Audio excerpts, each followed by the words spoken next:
ಸಾಕ್ಷಿ ಆಗ್ತಾ ಇದ್ದಾರೆ. ಮಹಾರಾಷ್ಟ್ರದಾದ್ಯಂತ ಈಗ ಪ್ರಮಾಣ ವಚನ ಸಂಭ್ರಮ ಮನೆ ಮಾಡಿದೆ.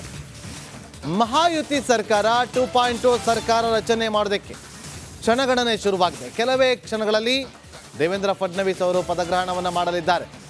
ಮಹಾರಾಷ್ಟ್ರ ಮುಖ್ಯಮಂತ್ರಿಯಾಗಿ ಫಡ್ನವೀಸ್ ಅವರು ಪ್ರಮಾಣ ವಚನವನ್ನು ಸ್ವೀಕಾರ ಮಾಡ್ತಾರೆ. ಮೂರನೇ ಬಾರಿಗೆ ಅವರು CM ಆಗಿ ಪ್ರಮಾಣ ವಚನ ಸ್ವೀಕಾರ ಮಾಡೋದಕ್ಕೆ ಮುಂದಾಗ್ತಾ ಇರುವಂಥದ್ದು. DCM ಆಗಿ ಶಿಂಧೆ ಅವರು, ಅದೇ ರೀತಿಯಾಗಿ ಇನ್ನು ಕೆಲ ನಾಯಕರು ಕೂಡ ಇವತ್ತು ಪ್ರಮಾಣ ವಚನವನ್ನು ಸ್ವೀಕಾರ ಮಾಡ್ತಾರೆ ಅಂತ ಹೇಳಲಾಗ್ತಾ ಇದೆ. ನೋಡಿ, ವೇದಿಕೆಯ ಮೇಲೆ ಶಿವರಾಜ್ ಸಿಂಗ್ ಚೌಹಾಣ್ ಅವರಿದ್ದಾರೆ, ನಿತಿನ್ ಗಡ್ಕರಿ ಇದ್ದಾರೆ, JP ನಡ್ಡಾ ಅವರಿದ್ದಾರೆ. ಆ ಯೂನಿಯನ್ ಮಿನಿಸ್ಟರ್ಗಳು ನೋಡಿ, ದೇವೇಂದ್ರ ಫಡ್ನವೀಸ್ ಅವರು, ಇವರಿಗೆ ಒಂದು ರೀತಿಯಲ್ಲಿ ದ್ವೇಷವಿಲ್ಲದ ರಾಜಕಾರಣಿ ಅಂತ ಕೂಡ ಕರೀತಾರೆ. ಇವರನ್ನ ಎಲ್ಲ ಪಕ್ಷದವರ ಜೊತೆಯೂ ಕೂಡ ಉತ್ತಮವಾದಂಥ ಬಾಂಧವ್ಯವನ್ನು ಹೊಂದಿರುವಂಥ ಖ್ಯಾತಿ ದೇವೇಂದ್ರ ಫಡ್ನವೀಸ್ ಅವರಿಗೆ ಹೋಗುತ್ತೆ.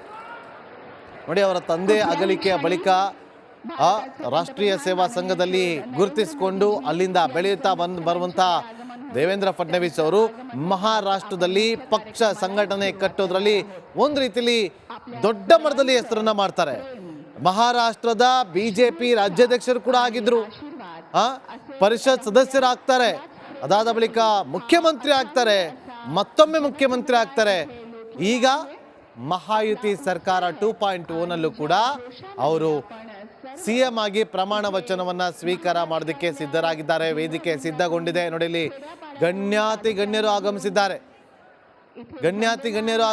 ಆಗ್ಲಿಂದ ಗಮನಿಸ್ತಾ ಇದ್ವಿ, ನಟ ಶಾರುಖ್ ಖಾನ್ ಆಗಮಿಸಿದ್ದಾರೆ, ಸಚಿನ್ ತೆಂಡೂಲ್ಕರ್ ಅವರು ಕೂಡ ಆಗಮಿಸಿದ್ದಾರೆ. ನೋಡಲಿ, ಇನ್ನು ಶಿಂದೆ ಅವರು ಕೂತಿರುವಂಥ ದೃಶ್ಯವನ್ನು ಗಮನಿಸ್ತಾ ಇದ್ದೀರಿ. ರಾಜನಾಥ್ ಸಿಂಗ್ ಅವರಿದ್ದಾರೆ ವೇದಿಕೆಯ ಮೇಲೆ, ಅಮಿತ್ ಶಾ ಅವರು ಕೂಡ ಕೂತಿದ್ದಾರೆ. ನೋಡಿ, 3 ವರ್ಷದ ಹಿಂದೆ ಶಿವಸೇನೆ ವಿಭಜನೆಯಾದಾಗ ದೇವೇಂದ್ರ ಫಡ್ನವೀಸ್ ಅವರು ಉಪಮುಖ್ಯಮಂತ್ರಿ ಆದರೆ ಏಕನಾಥ್ ಶಿಂದೆ ಅವರು CM ಆಗಿರ್ತಾರೆ. ಆದರೆ ಈಗ ಅದು ಉಲ್ಟಾ ಆಗಿದೆ. ಏಕನಾಥ್ ಶಿಂದೆ ಅವರು ಉಪಮುಖ್ಯಮಂತ್ರಿ ಆಗಿದ್ದರೆ ದೇವೇಂದ್ರ ಫಡ್ನವೀಸ್ ಅವರು ಮುಖ್ಯಮಂತ್ರಿ ಆಗ್ತಿದ್ದಾರೆ.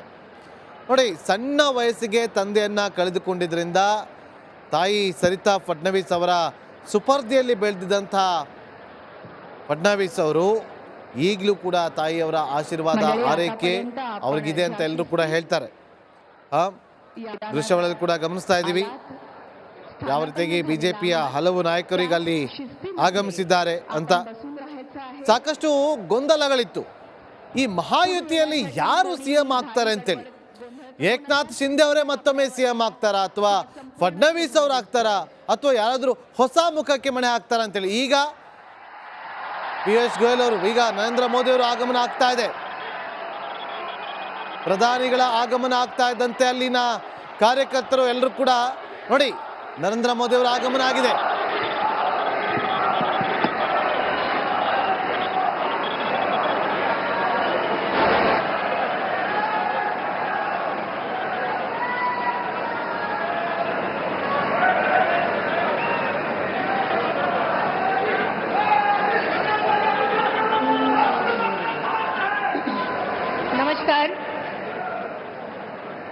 शपथविधी कार्यक्रमाला सुरुवात होत असून माननीय पंतप्रधान महोदय, माननीय राज्यपाल महोदय, इतर सर्व मान्यवर यांच्या हार्दिक स्वागत आहे.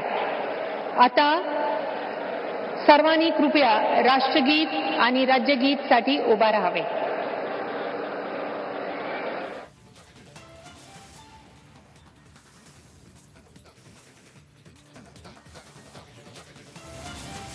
ನೋಡಿ, ಯಾರಾಗ್ತಾರೆ ಮಹಾರಾಷ್ಟ್ರದ ಮುಖ್ಯಮಂತ್ರಿ ಎನ್ನುವ ಚರ್ಚೆಗಳು ದೊಡ್ಡ ಮಟ್ಟದಲ್ಲಿ ನಡೀತಾ ಇತ್ತು.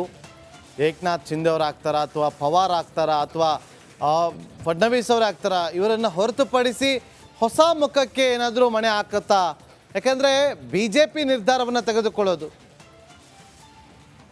ಅಲ್ಲಿ ರಾಷ್ಟ್ರಗೀತೆಯನ್ನು ಹಾಡಲಾಗ್ತಾ ಇದೆ, ಅದನ್ನು ಕೂಡ ನಾವಿಲ್ಲಿ ಗಮನಿಸ್ತಾ ಇದ್ವಿ. ಪ್ರಧಾನಿ ನರೇಂದ್ರ ಮೋದಿ ಅವರು ಕೂಡ ರಾಷ್ಟ್ರಗೀತೆಯನ್ನು ಹಾಡ್ತಿದ್ದಾರೆ. ರಾಷ್ಟ್ರಗೀತೆಯನ್ನು ಹಾಡಿದ ಬಳಿಕ ಅಲ್ಲಿನ ಸ್ಥಳೀಯ ಗೀತೆಯನ್ನು ಕೂಡ ಹಾಡಿದ ಬಳಿಕ ಕಾರ್ಯಕ್ರಮ ಕೂಡ ಆರಂಭ ಆಗುತ್ತೆ. ಈಗ ಕಾರ್ಯಕ್ರಮ ಆರಂಭ ಸಂದರ್ಭದ ದೃಶ್ಯಾವಳಿಯನ್ನು ಗಮನಿಸ್ತಾ ಇದ್ರಿ. ಸಹಸ್ರಾರು ಸಂಖ್ಯೆಯಲ್ಲಿ ಅಲ್ಲಿ ಕಾರ್ಯಕರ್ತರು ಕೂಡ ನೆರೆದಿದ್ದಾರೆ.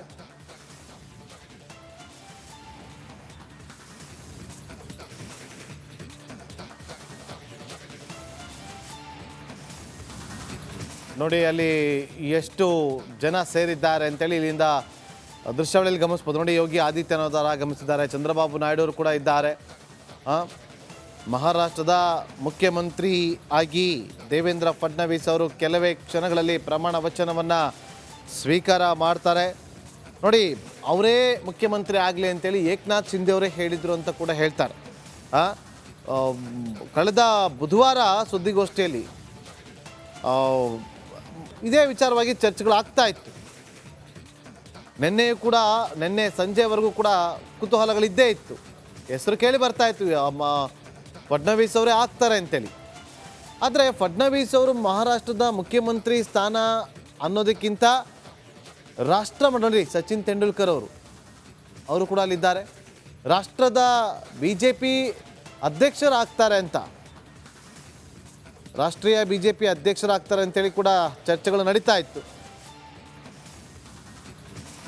ನೋಡಿ, ಜಂಟಿ ನಿರ್ಧಾರವನ್ನು ತೆಗೆದುಕೊಂಡಿರೋದು ಇಲ್ಲಿ ಸ್ಪಷ್ಟವಾಗಿ ಗೊತ್ತಾಗ್ತಾ ಇದೆ. ಮಹಾಯುತಿ ಮೈತ್ರಿಕೂಟದಲ್ಲಿ ಯಾರು ಕೂಡ ದೊಡ್ಡವರಲ್ಲ, ಯಾರು ಕೂಡ ಚಿಕ್ಕವರಲ್ಲ ಅಂತ ಹೇಳೋ ಮೂಲಕ ಏಕನಾಥ್ ಶಿಂದೆ ಅವರು ದೇವೇಂದ್ರ ಫಡ್ನವೀಸ್ ಅವರ ಹೆಸರನ್ನು ಸೂಚಿಸ್ತಾರೆ. ನೋಡಿ, ಇವಾಗ ಆಜಾದ್ ಮೈದಾನದಲ್ಲಿ ನಡೀತಾ ಇರುವಂಥ ಪ್ರಮಾಣ ವಚನ ಕಾರ್ಯಕ್ರಮದ ನೇರ ದೃಶ್ಯಾವಳಿಯನ್ನು ನೀವಿಲ್ಲಿ ಗಮನಿಸ್ತಾ ಇದ್ದೀರಿ. ನೋಡಿ, ಈಗ ಏಕನಾಥ್ ಶಿಂದೆ ಅವರು ನಿರ್ಗಮಿತ ಮುಖ್ಯಮಂತ್ರಿ, ಅವರೇ ಹೇಳಿದ್ರು ದೇವೇಂದ್ರ ಫಡ್ನವೀಸ್ ಅವರೇ ಮುಂದಿನ ಮುಖ್ಯಮಂತ್ರಿ ಅಂತೇಳಿ. ಇದೆಲ್ಲವೂ ಕೂಡ ಜಂಟಿ ನಿರ್ಧಾರವನ್ನು ತೆಗೆದುಕೊಳ್ಳಲಾಗಿದೆ ಅನ್ನುವ ಮಾತುಗಳನ್ನು ಕೂಡ ಆಡ್ತಾ ಇದ್ರು. ನೋಡಿ, 11 ದಿನಗಳ ಕುತೂಹಲಕ್ಕೆ ಈಗ ತೆರೆ ಬೀಳ್ತಾ ಇದೆ. ದೇವೇಂದ್ರ ಫಡ್ನವೀಸ್ ಅವರು ಇನ್ನೇನು ಕೆಲವೇ ಕ್ಷಣಗಳಲ್ಲಿ ಪ್ರಮಾಣ ವಚನವನ್ನು ಸ್ವೀಕಾರ ಮಾಡ್ತಾರೆ. ಮಹಾರಾಷ್ಟ್ರದ ಶಾಸಕಾಂಗ ಪಕ್ಷದ ಸಭೆಯ ಕೇಂದ್ರ ವೀಕ್ಷಕರಾಗಿ ನೇಮಕಗೊಂಡಿದ್ದಂಥ ವಿತ್ತ ಸಚಿವೆ ನಿರ್ಮಲಾ ಸೀತಾರಾಮನ್ ಅವರು, ಹಾಗೆ ಗುಜರಾತ್ನ ಮಾಜಿ ಮುಖ್ಯಮಂತ್ರಿಗಳಾಗಿದ್ದಂಥ ವಿಜಯ್ ರೂಪಾಣಿ ಅವರ ಸಮ್ಮುಖದಲ್ಲಿ ನಿನ್ನೆ ನಡೆದಂಥ BJP ಶಾಸಕಾಂಗ ಪಕ್ಷದ ಸಭೆಯಲ್ಲಿ ದೇವೇಂದ್ರ ಫಡ್ನವೀಸ್ ಅವರ ಹೆಸರನ್ನು ಮುಖ್ಯಮಂತ್ರಿ ಸ್ಥಾನಕ್ಕೆ ಆಯ್ಕೆ ಮಾಡಿ ಘೋಷಣೆಯನ್ನು ಕೂಡ ಮಾಡಲಾಗಿತ್ತು. ಹಾಗಾಗಿ ಇವತ್ತು ಮುಂಬೈನ ಆಜಾದ್ ಮೈದಾನದಲ್ಲಿ ಈಗ ಪ್ರಮಾಣ ವಚನ ಸ್ವೀಕಾರ ಕಾರ್ಯಕ್ರಮ ಆರಂಭ ಆಗಿದೆ. ರಾಜ್ಯಪಾಲರಾಗಿರುವಂಥ CP ರಾಧಾಕೃಷ್ಣನ್ ಅವರು ಇನ್ನೇನು ಕೆಲವೇ ಕ್ಷಣಗಳಲ್ಲಿ ಫಡ್ನವೀಸ್ ಅವರಿಗೆ ಪ್ರಮಾಣ ವಚನವನ್ನು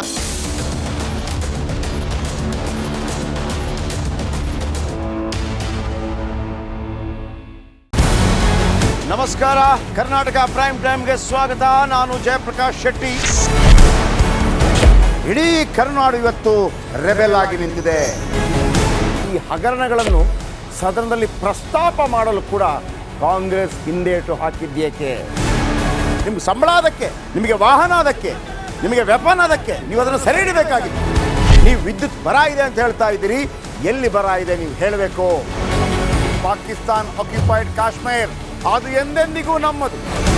40 ಮೆಷಿನ್ಗಳು ತಂದಿತ್ತು ನೋಟ್ ಎಣಿಸುವುದಕ್ಕೆ, ಅದೇ ಹಾಳಾಯಿತು. ಮಥುರಾದ ಗಲಾಟೆ ಇದೆಯಲ್ಲ, ಅದು ಸ್ಥಳೀಯವಾಗಿ ಕೂತು ಪರಿಹರಿಸಬಹುದಾದಂಥ ಕಾನೂನಿದೆ. ಗ್ಯಾರಂಟಿ ಯೋಜನೆಯಿಂದ ನಷ್ಟ ಆಗಿದೆ, ಲಾಭ ಆಗಿದೆ, ದಯವಿಟ್ಟು ಹೇಳಿ. Dawood Ibrahim most wanted criminal ಯಾವಾಗಾದ ಅಂದರೆ ಇಲ್ಲಿ ತನಕ ಭಾರತ ದೇಶದಲ್ಲಿ ಓರ್ವ ದಲಿತ ಪ್ರಧಾನಿಯಾದಂಥ ಇತಿಹಾಸವೇ ಇಲ್ಲ. ರಿಪಬ್ಲಿಕ್ ವರ್ಲ್ಡ್ ಆಪ್ ಇದು ಕೇವಲ ಅಪ್ಲಿಕೇಶನ್ ಅಲ್ಲ, ಸಮಗ್ರ ಸುದ್ದಿಗಳ ಸಂಪರ್ಕ ಮಾರ್ಗಕ್ಕೆ ಕ್ರಾಂತಿಕಾರಿ ಬದಲಾವಣೆ. ರಿಪಬ್ಲಿಕ್ ವರ್ಲ್ಡ್ ಆಪ್ ಕೇವಲ ಸುದ್ದಿ ಅಪ್ಲಿಕೇಶನ್ ಅನ್ನ ಪರಿಚಯ ಮಾಡ್ತಾ ಇಲ್ಲ, ಬದಲಾಗಿ ಡಿಜಿಟಲ್ ಸುದ್ದಿ ಬಳಕೆಯ ಹೊಸ ಯುಗಕ್ಕೆ ನಾಂದಿ ಹಾಡ್ತಾ ಇದೆ. ಇದೊಂದು ಬ್ರೇಕಿಂಗ್ ನ್ಯೂಸ್, ಪ್ರಭಾವಶಾಲಿ ಕಾರ್ಯಕ್ರಮಗಳಿಗೆ ಗಟ್ಟಿಯಾದ ವೇದಿಕೆ. ರಿಪಬ್ಲಿಕ್ ವರ್ಲ್ಡ್ ಅಪ್ಲಿಕೇಶನ್ ಈಗ ಲೈವ್ ಆಗಿದೆ. ಗೂಗಲ್ ಪ್ಲೇ ಸ್ಟೋರ್ ಮತ್ತು ಆಪಲ್ ಆಪ್ ಸ್ಟೋರ್ ಎರಡರಲ್ಲೂ ಲಭ್ಯವಿದೆ. ಈಗಲೇ ಡೌನ್ಲೋಡ್ ಮಾಡಿ.